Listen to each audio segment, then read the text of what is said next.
lo que he puesto como una historia de dos hombres. Nos encanta una historia, ¿no? Pues vamos a hablar de una historia hoy. Una historia de dos hombres. Si estáis leyendo, propuse al principio del año que si no tenías otro plan de lectura, pues propuse un plan de lectura. Y no sé cuántos estáis siguiendo este plan. Lo importante no es seguir este plan en particular, sino estar en la palabra de forma constante. Pero si estás siguiendo este plan, has estado leyendo en el libro de los Hechos en esta semana. Y puesto que yo sí que estoy siguiendo en este plan, pues pensé que sería interesante pues compartir con vosotros un poco de lo que he estado leyendo en esta semana y una meditación de la palabra en cuanto a esto. En el libro de los Hechos, pues llegamos a la historia de la iglesia y vemos cómo la iglesia en el día de Pentecostés nace. Pues habrá otra Biblia igual ahí atrás que será más fácil que esta.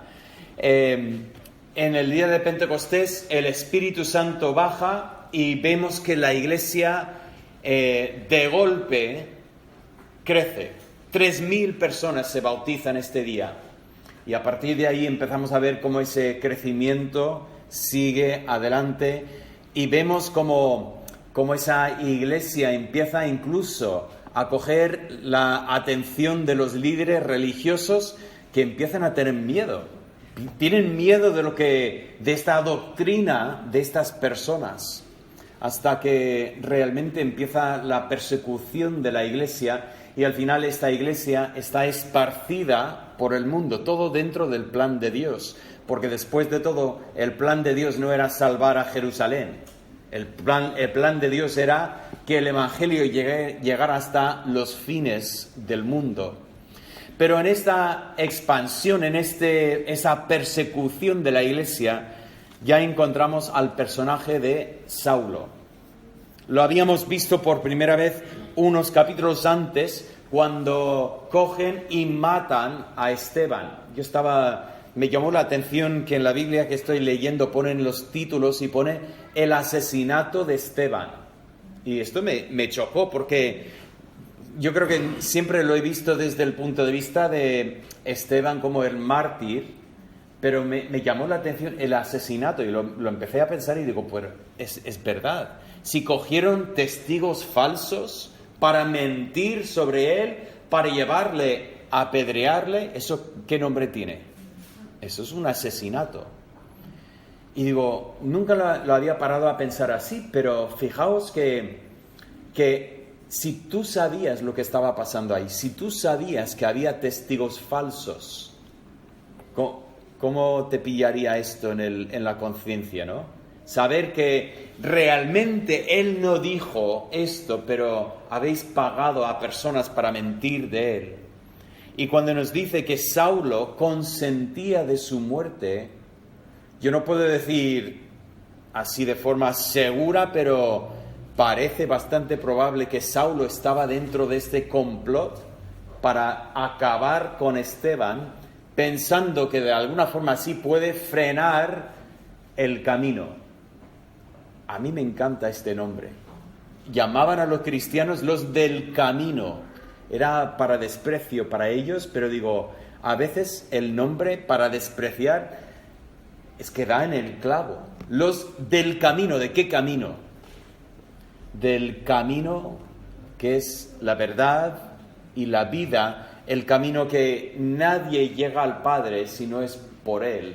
Es que es una referencia clara a lo que decía Jesús, los del camino. Por cierto, el hecho de poner ese texto en el cartel fuera, estaba pensado en eso. O sea, me encanta esta imagen de qué somos. Somos los del camino, somos los que nos hemos puesto en el camino de Jesús y por gracia de Él vamos acercándonos al Padre todos los días, creciendo en Él, porque es el único camino verdadero a la vida. Entonces Saulo empieza con esa persecución. Primeramente lo vemos en esa persecución local en Jerusalén y después a continuación en este capítulo lo vemos en esa persecución internacional que está intentando llegar incluso a Damasco. ¿Dónde está eso? ¿Dónde está Damasco? Pues está en Siria. Este es el país que está justo al norte de Israel, pero está a unos 250 y algo. Yo creo que puse el número ahí. Si no, debería haberlo puesto, desde luego.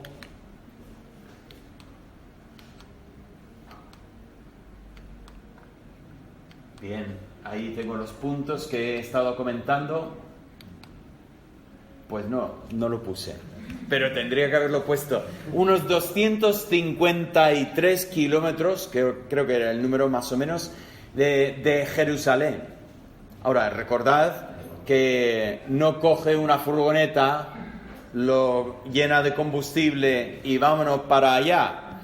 Que gracias a Dios nosotros fuimos a campamento en esta semana e hicimos unos 1000 y pico kilómetros. Y bueno, con el aire acondicionado, además que íbamos 4, una furgoneta de 9, así que los chicos atrás, estamos ahí hablando y de repente notas un silencio detrás y miras y están acostados, vamos, un viaje súper de lujo, ¿no? Pero no era así. Estás hablando de un viaje en caballo o en burro, algún tipo de mula, para llegar a esta distancia. Pero ese es el afán que tenía Saulo de Tarso para acabar con estos del camino. Estaba dispuesto a hacer semejante viaje, y no solo eso, sino volver con gente encadenada para ponerlos delante del Sanedrín, y quizás con el mismo propósito que habían hecho con Esteban, para poder acabar con ellos, matarlos directamente. Pero quiero hablar de otro hombre. Este otro hombre es un hombre sinceramente desconocido para nosotros. Yo sí que busqué para ver lo que nos dicen en cuanto a la tradición y todo lo demás, y por supuesto no falta tradiciones sobre este hombre, de quién era, de dónde fue y todo lo que pasó, pero sinceramente todo lo que nos dicen son personas que igual vivían 300, 400 años después de él, que decían, era de estos, pero ¿cómo lo sabían ellos? Tampoco. La Biblia no nos habla nada de él. Su nombre es un nombre bastante común, es un nombre que encontramos con frecuencia en la Biblia. En nuestra traducción a veces le ponen con la H, Ananías con H, y otras veces no lo ponen con la H. Pero si buscamos este nombre, pues encontramos, por ejemplo, uno de los amigos de Daniel, uno de los 3 que termina en el horno de fuego, tenía el nombre Ananías. Lo que pasa es que los conocemos mejor por sus nombres babilónicos de Sadrach, Mesach y Abednego, pero su nombre hebreo era Ananías.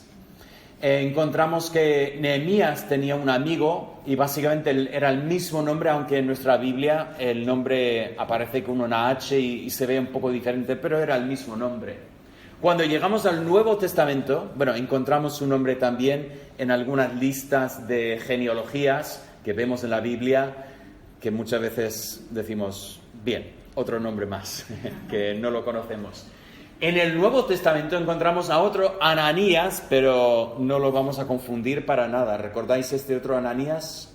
Su esposa se llamaba Safira y él vendió una propiedad y para quedar bien con todos mintió.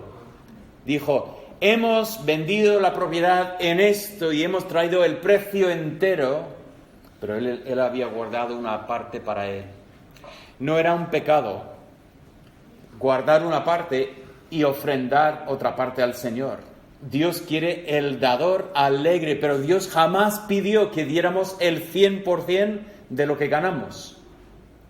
En todo caso, puso el patrón del diezmo en el Antiguo Testamento, diciendo el patrón de dar a Dios una porción de lo nuestro. Por cierto, en el Nuevo Testamento nunca nos manda que tenemos que dar el diezmo. ¿Sabéis por qué? Porque a lo mejor podemos dar mucho más.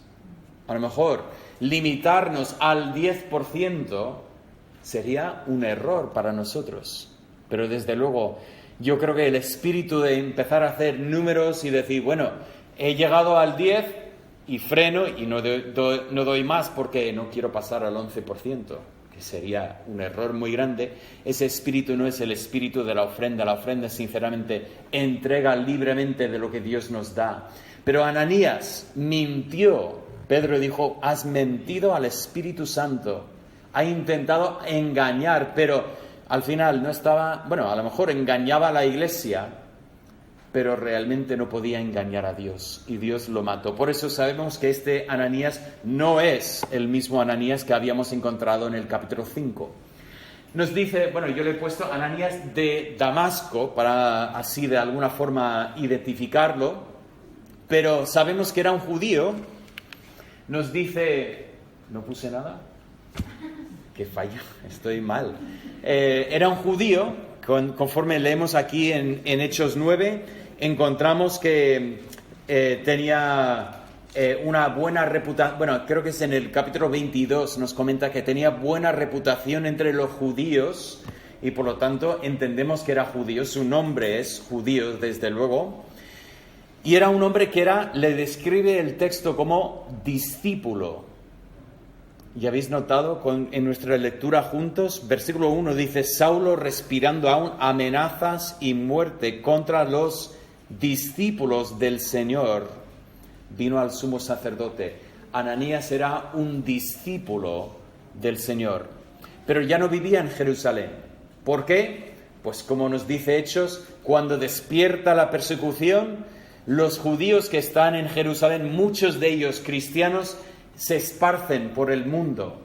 Y precisamente parece que Ananías se había trasladado a Damasco y estaba viviendo en Damasco. Pertenecía a esa comunidad de cristianos, los del camino, que estaban ahí, que había llamado la atención a Saulo. Bien, vamos a hablar de dos hombres completamente opuestos. Saulo de Tarso, un judío, sabemos que era de la tribu de Benjamín. Esto lo vemos en dos sitios donde Pablo, el apóstol Pablo, habla de sí mismo y nos da un poco de una idea de su trasfondo. Era de la tribu de Benjamín.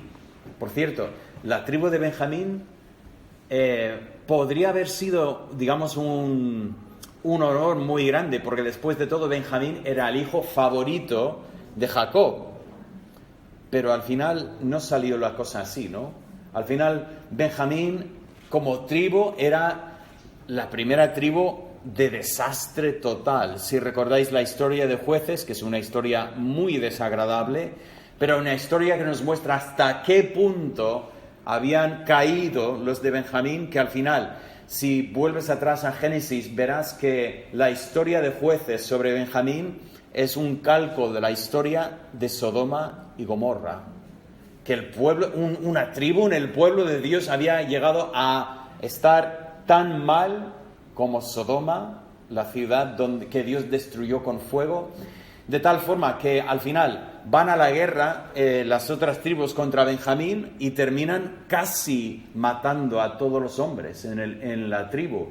Y al final se dan cuenta, oye, si no hacemos algo, la tribu va a desaparecer. Y de ahí llegó a ser la tribu más pequeña de Israel, cosa que al final tampoco gozaba de una gran reputación. Pero desde luego Pablo, o Saulo, que era de la tribu de Benjamín, no tenía ningún derecho a ser sacerdote.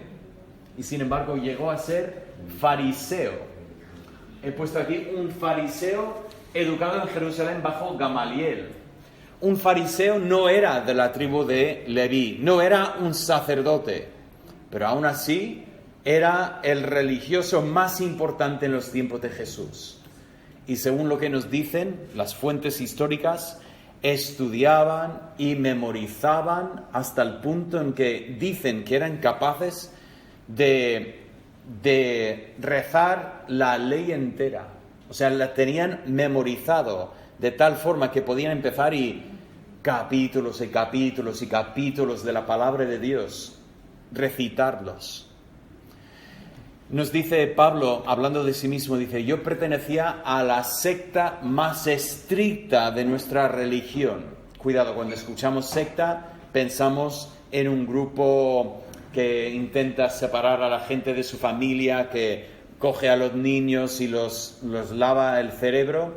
pero aquí el pensamiento de secta es un subgrupo dentro de una religión, pero sinceramente Pablo tenía la cabeza lavada de tal forma que lo vemos claramente en sus acciones. Cosa que me llama la atención, porque cuando vemos a Gamaliel, el que es el maestro de Pablo, no vemos un hombre de la misma forma que vemos a Pablo aquí. ¿Recordáis dónde aparece Gamaliel? Que cuando cogen a los discípulos y los prueban ahí delante del Sanedrín, están pensando ellos que los quieren matar. Venga, vamos a matarlos. Y es precisamente Gamaliel que se levanta, pide palabra y dice, oye, mira, un poco de historia aquí. Hace muchos años había uno que empezó con un revuelto, cogió un montón de seguidores, pero cuando lo mataron, sus seguidores al final desaparecieron.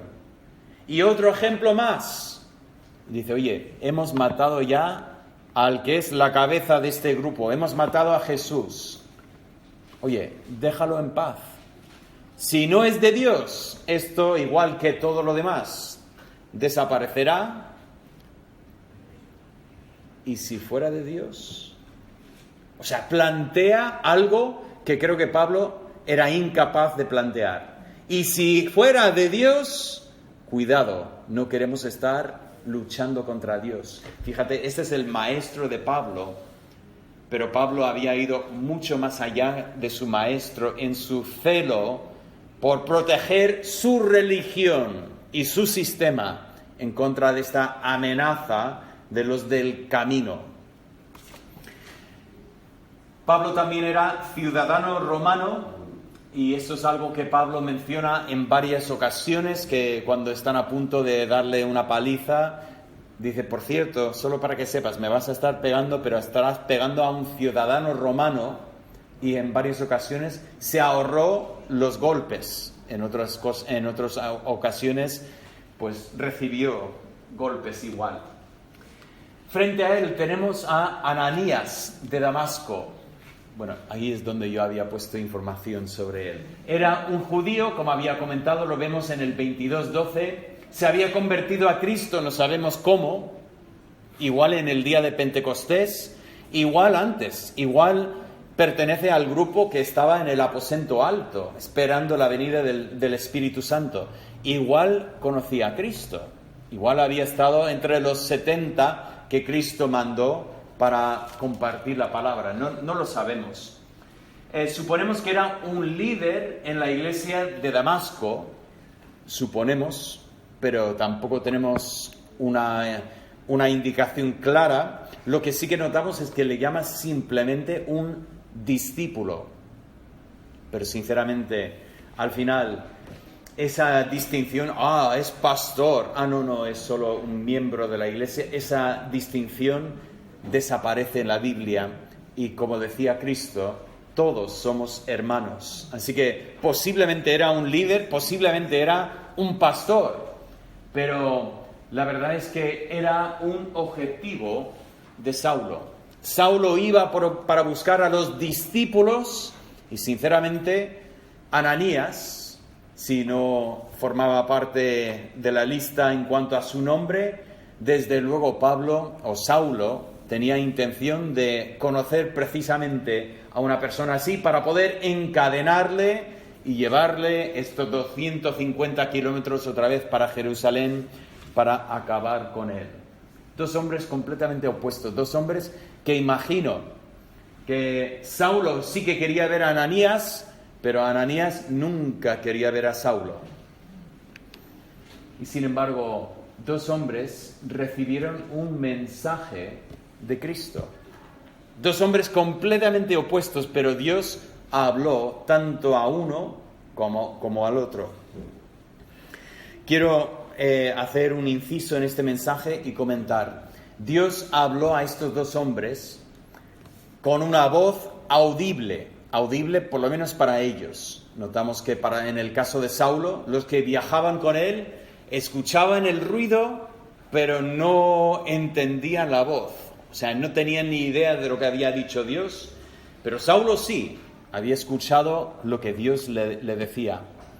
Quiero sencillamente comentar que tenemos que tener cuidado con el pensamiento de que, puesto que Dios habló con Saulo con una voz, Dios también me va a hablar a mí con una voz. Bueno, primeramente, yo no espero llegar a estar ciego y tirado ahí en la calle, pero yo creo que es muy importante que reconozcamos una cosa. Lo que nosotros tenemos que no tenía Saulo. Tenemos la palabra de Dios en su forma completa. Tenemos todo lo que Dios nos quería dejar escrito en su palabra. Por lo tanto, Dios, ¿cómo nos habla cuando quiere hablarnos? La respuesta es hoy por hoy. Y yo voy a intentar ser muy claro aquí. De manera generalizada, Dios siempre nos habla por su palabra. Dios, si queremos escuchar la voz de Dios, lo mejor que podemos hacer es coger la palabra y leer la palabra, llenar nuestra mente de la palabra. ¿Sabes que Dios a veces usa la palabra de una manera sorprendente? A veces podemos estar por la noche y nos viene a la mente algo de la palabra. Yo, desde luego, creo que esto es Dios, que Dios usa la palabra de esta manera. Dios puede, cuando estamos leyendo, hacer que un versículo salte de la página. ¿Os ha pasado? Yo todavía recuerdo la primera vez que me pasó, que yo vi ese versículo y como que me estaba diciendo, eso es para ti. Desde luego esto es Dios, que usa la palabra de esta manera. Debemos dejar que nos hable por la palabra. Espero que cuando vengamos a la iglesia y estamos leyendo, meditando, hablando de la palabra, hay veces que sentimos, esto es para mí, eso lo necesitaba yo. Eso es como Dios usa la palabra. Ahora, ¿puede Dios hablarnos en sueños que no tengan nada que ver con la palabra? Ahí es donde empiezo a sentir que tenemos que tener mucho cuidado. Porque teniendo la palabra de Dios, ¿por qué diría Dios algo distinto? Ahora, en un sitio donde no tienen la palabra, he escuchado testimonios de personas que han hablado de cómo han sentido que recibían un mensaje de Dios. Y yo, desde luego, no quiero cortarle los pies a Dios. Si Dios puede obrar de esta manera, no lo dudo en ningún momento, pero teniendo la palabra de Dios, yo entiendo que lo más normal es que Dios nos hable por la palabra. Digo todo esto porque no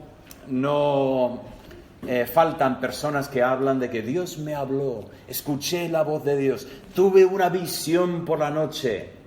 Cuidado, esto a veces, si va en dirección a exaltar a la persona o a coger atención, hay mucho peligro en esto. Dios, como regla general, nos habla siempre por la palabra.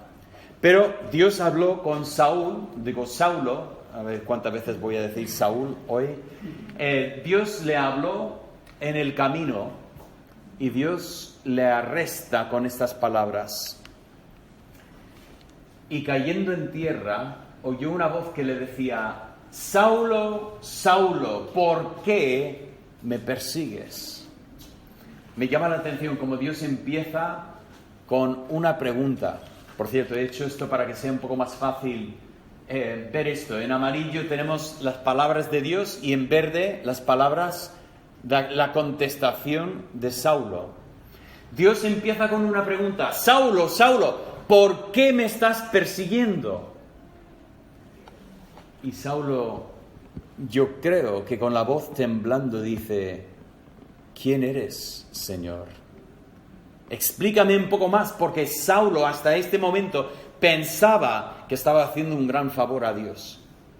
Él pensaba que era la mano derecha de Dios, la mano que sostenía la espada de Dios. Y él iba acabando con los enemigos de Dios. Y cuando escucha esa voz, que solo puede entender como la voz de Dios, diciendo: Saulo, para, me estás persiguiendo a mí, pensando que me haces un favor, me estás fastidiando, intentando fastidiar lo que yo estoy haciendo. Nadie puede fastidiar a Dios, desde luego. Entonces Saulo pregunta, ¿quién eres, Señor? Y recibe la contestación, yo soy Jesús.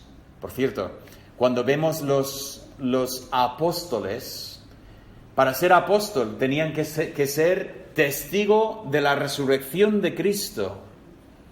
Y Pablo se presenta a sí mismo como apóstol y dice, yo también he visto a Cristo resucitado. No lo vi en el mar de Galilea, no lo vi en el aposento alto, pero yo lo vi en el camino a Damasco. Es que se me presentó y yo lo vi. Y por cierto, dice, yo soy el último, dando a entender que nadie más, ninguno de nosotros podemos esperar ver ese momento de Jesús se presenta delante de nosotros. Una vez más, no faltan personas que nos dicen eso. Ahí estaba, uno me llamó a mí una vez, me llamó a las 3 de la madrugada para contármelo en el momento. Menos mal que colgué el teléfono y así seguí durmiendo esa noche. Anoche Jesús se presentó en mi habitación y me habló. Así me lo contó. No. Y desde luego la historia es más larga de este señor, pero el fruto de su vida claramente demuestra que era mentira lo que me estaba contando. No sé lo que había cenado esa noche anterior o lo que podría explicar ese momento, pero desde luego no vio a Jesús en su habitación esa noche. Pero sí que tengo buenas noticias. Un día todos nosotros vamos a ver a Jesús rodeado de la luz de su gloria y así cara a cara lo vamos a ver.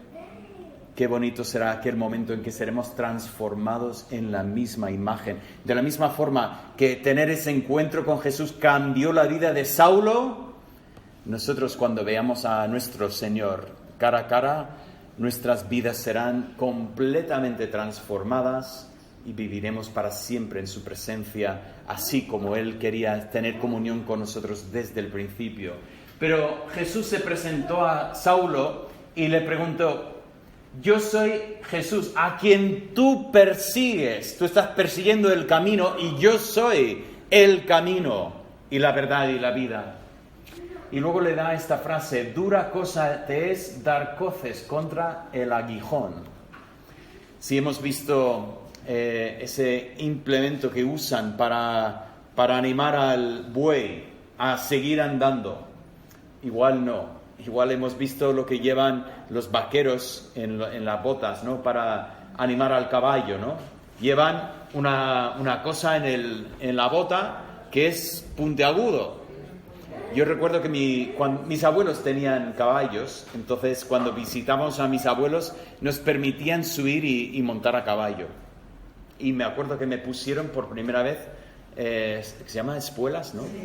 Me pusieron las espuelas y yo sentía pena por el caballo. Me decía mi abuela, dice, dale al caballo. Y yo que yo estaba pensando, hacer a los otros como quieres que te hagan a ti. Digo, mira, si el caballo se pone una cosa puntiaguda en el pie y me da a mí, entonces... Y mi abuela decía, es que tú eres peor que una mosca, que el caballo ni siente lo que tú le estás haciendo, venga, dale. Pero ese pensamiento de un puntiagudo que pones ahí para el buey y de repente el buey dice, me está molestando, y el buey intenta dar una patada y en vez de darle la patada al que lleva el palo, le da una patada al palo. Solo puedo imaginar el dolor de dar una patada contra una cosa puntiaguda y hacerse daño. Y Cristo le dice a Pablo, eso es lo que tú estás haciendo. Tú estás dando patadas y solo te haces daño a ti mismo. Entonces, temblando y temeroso, dijo, Señor, ¿qué quieres que yo haga? Me encanta, Pablo o Saulo no hace otra cosa que hacer preguntas. ¿Quién eres? ¿Qué hago? Y la verdad es que esta es la pregunta que todos tenemos que llegar a hacer al Señor. Cuando nosotros reconocemos al Señor por quién es, tenemos que preguntarle, Señor, ¿qué quieres que haga? Dime lo que quieres que haga. Y Cristo aquí le dice a Pablo estas palabras: Saulo, levántate y entra en la ciudad y se te dirá lo que debes hacer. ¿Es lo que esperábamos en esta historia? No es lo que esperaba yo. Yo esperaba otra cosa, ¿no? Yo esperaba, dime qué quieres que yo haga. Y Dios dice, quiero convertirte en el más grande predicador, quiero usarte para escribir cartas por todo el mundo que van a ser mi palabra y estarán recogidas en el Nuevo Testamento para miles de generaciones. Y sin embargo Dios dice, vete a la ciudad y espera. Claro, ¿espera para qué? ¿Qué? Pero, Señor, pero, ¿qué? Es curioso, a veces Dios nos da su voluntad, nos da un paso. Y nosotros decimos, sí, ese paso lo entiendo, pero ¿qué viene después? Dame, no me des un paso, dame por lo menos 10 o 12 pasos, y así sé por dónde voy. Hay veces que sí, hay veces que Dios da todos los pasos, y vamos a ver lo opuesto aquí en un momento, pero hay otras veces que Dios dice, no, te voy a dar un paso. Y tú da el paso y dice, ¿pero qué viene después? En ese momento yo voy a guiarte. Lo importante para ti ahora es el paso que vas a dar. Vamos a contrastar lo que dijo a Saulo con lo que dijo a Ananías. Nos dice el versículo 10, había entonces en Damasco un discípulo llamado Ananías, a quien el Señor dijo en visión. Aquí vemos, igual que Saulo, pues escuchó la voz de Dios, Ananías tuvo una visión y Dios le habló. Y él respondió, heme aquí, Señor. Lo tengo marcado aquí también para que lo leamos. Dios viene y dice, Ananías. Y Ananías dice, vale, Señor, aquí estoy. ¿Nos recuerda a alguien en la Biblia? ¿A quién nos recuerda? A Samuel. Y que no sabe, él pensaba que Elí le estaba llamando y al final Elí dice, mira, si te llamo otra vez, déjame en paz. Y tú habla con Dios y di, aquí estoy, habla, tu siervo escucha. Heme aquí, Señor. Y Dios dice, levántate y ve. Es curioso, es igual que le había dicho a Saulo. Levántate y ve a la ciudad y yo te voy a decir. Pero Dios dice, ve a la calle que se llama Derecha y busca en casa de Judas a uno llamado Saulo de Tarso, porque he aquí él ora. Y ha visto en visión a un varón llamado Ananías que entra y le pone las manos encima para que recobre la vista. Ahora, quiero continuar leyendo y decir, para juntar lo que Dios dice. Dios dice, ve porque instrumento escogido me es este para llevar mi nombre en presencia de los gentiles y de reyes y de los hijos de Israel, porque yo le mostraré cuánto le es necesario padecer por mi nombre. ¿Recordáis que Dios le dijo a Saulo un paso? Ve ahí a la ciudad y espera. Yo te diré lo que necesitas cuando llegue ese momento. Pero Ananías, Dios pone delante de él pues toda una serie de pasos. Fíjate que vas a ir a esta calle, a esta casa, a esta persona. Él está orando. Él ha visto esta visión, entonces tú vas a entrar, le vas a poner las manos, le vas a devolver la vista y luego después él va a ser un testimonio para mi nombre, va a hablar con gentiles, reyes, hijos de Israel y va a sufrir por mi nombre. Vamos, Dios puso delante de Ananías la vida entera de Pablo. O sea, aquí tenemos el resto del libro de Hechos revelado, o sea, en pasos. Y a veces Dios nos da más información, a veces Dios nos da solo el paso siguiente. Pero el caso es que lo que el Señor dijo a Ananías no era fácil. De la misma forma que imagino que no era fácil para Saulo tampoco. Saulo seguro que se quedaba como, ¿Cuánto tiempo espero? ¿Espero a quién? ¿Qué hago? Y además, de repente me noto ciego. ¿Voy a poder ver otra vez? O sea, ¿qué pasa con todo esto? Y sin embargo, aquí tenemos información muy difícil. Ananías, quiero que busques a un tal Saulo. Fijaos que uno que se llama Saulo. Saulo. El que nos han dicho que viene uno para ponernos en cadenas y llevarnos presos. Nos han dicho un tal Saulo de Tarso. Señor, no será... Y dice, no, sí, Saulo, de Tarso. Sí, ese mismo. Búscalo. Busco. Señor. Ese momento, escuchas el tono de voz, ¿no? Y dice, Señor, déjame contarte un poco. Déjame informarte sobre ese tal Saulo de Tarso. Fantástico. Él ora. Los fariseos oraban. No era falta de oración, no era su problema, ¿no? Oraban, pero con constancia. Él ora. Y veo a Ananías diciendo, sí, él está orando precisamente para encontrarme a mí y poder encadenarme y llevarme. Dice, Señor, he oído de muchos acerca de este hombre. ¿Cuántos males ha hecho a tus santos en Jerusalén, Señor? ¿Te cuento la historia de Esteban? Señor, ¿tú sabes lo que ha hecho este hombre?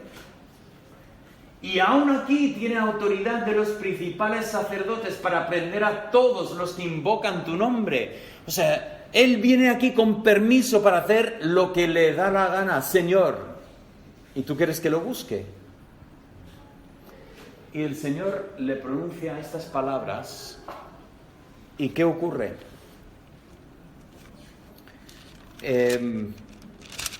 Yo esperaría un Jonás aquí.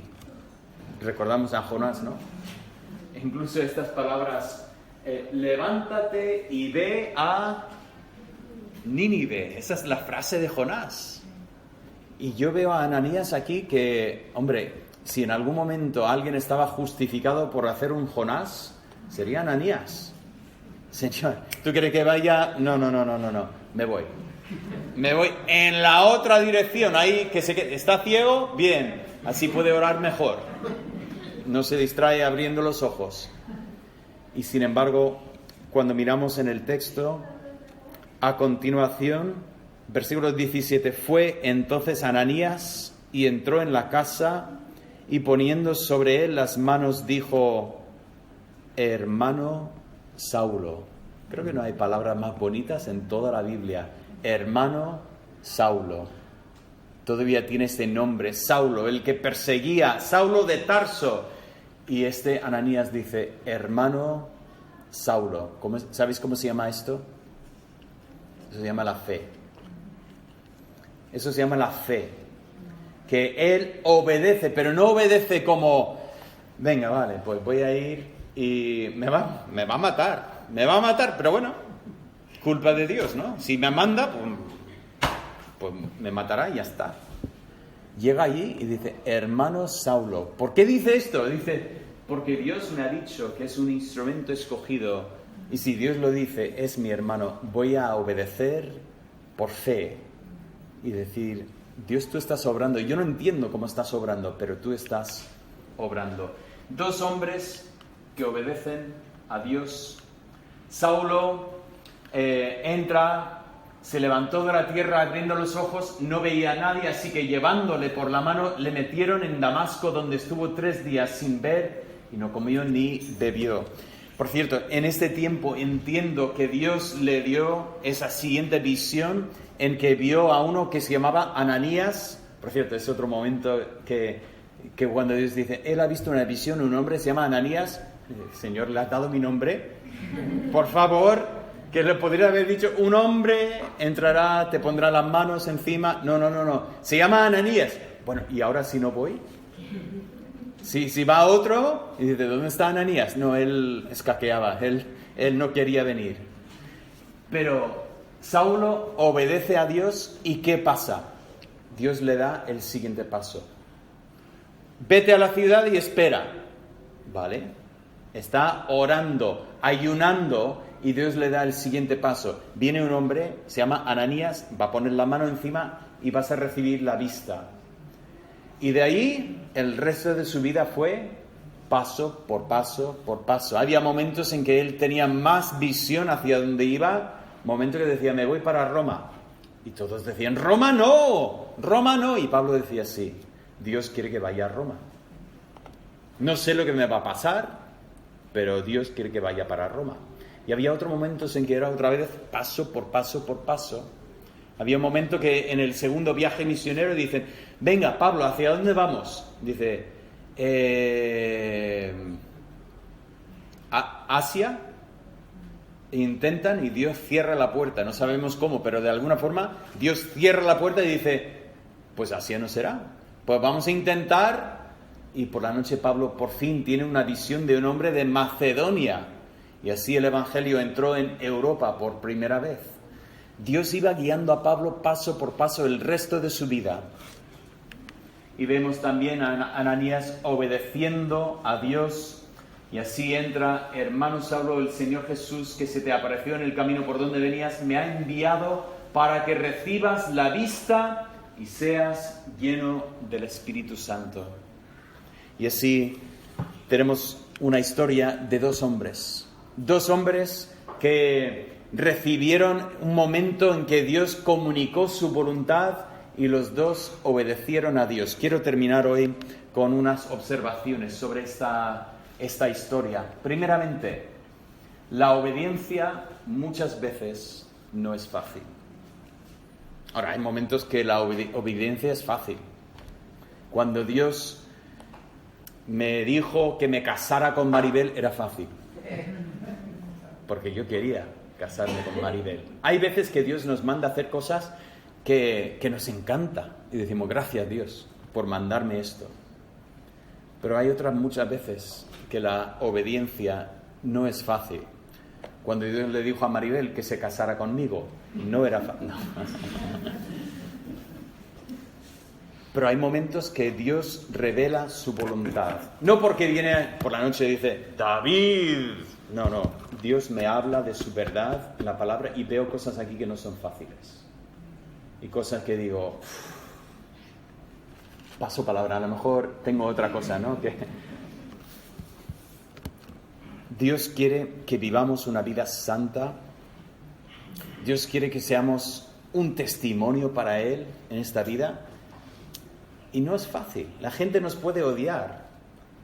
A veces es un camino cuesta arriba y decimos, estoy cansado, no puedo continuar.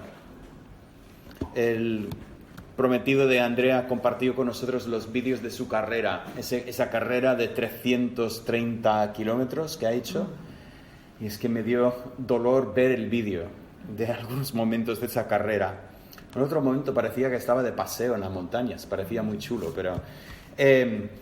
pero decía que los primeros 30 kilómetros eran los peores. Decía, casi estaba tentado a abandonar después de los primeros 30 millas, que sería como 50 kilómetros. Pero claro, yo después de 50 kilómetros pues ya abandono también. Pero la vida espiritual muchas veces es así también.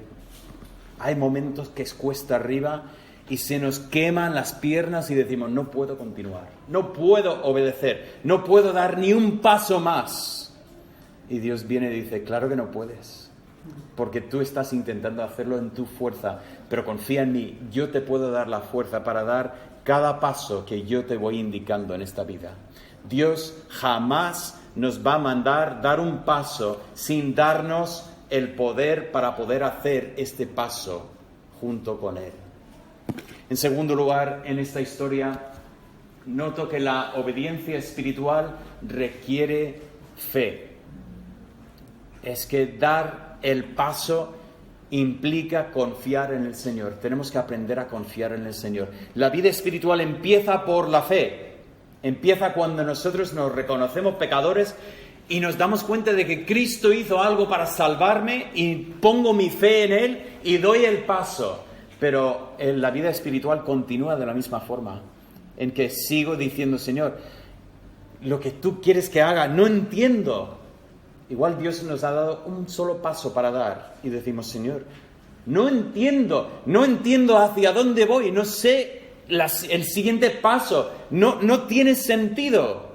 Y Dios dice, da el paso y luego después te doy el siguiente paso.